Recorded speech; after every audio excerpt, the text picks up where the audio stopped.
Urakoze cyane. Ni ya nshuti yawe bita 900 ijya kubaza ibibazo bigiye bitandukanye. Ndagushaka ko aya mafaranga uyatsindira. Ikibazo cya mbere kiravuga kiti: tuzi yuko inkoko tuyibonaho tukabona n'amagi. Ubundi ku isi ari inkoko n'igi ni iki cyabanje ku isi? Gisubize ikintu cyabanje ku isi ari igi n'inkoko ni iki cyabanje ku isi? Binyandikire muri comment uhita unanankorera subscribe ndabibonamo.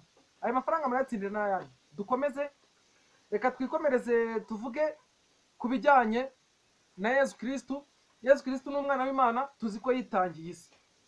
Amaze kwitangira isi, hakaba hari inshuti ye nako yari n'intumwa ye bamwitaga Petero. Noneho arangije aramubwira ati, Yesu arabonekerwa, aramubwira ati mu gihe babanzi bamwugarije, aramubwira ati Pete, uraza kunyihakana isake nibika gatatu. Ubundi iyo sake yabitse gatatu yari iyo kwande.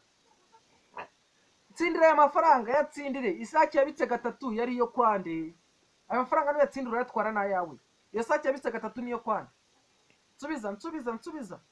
Binyandikire muri comment, ndaza kubibona unankorere ka subscribe. Dukomeze tuganira.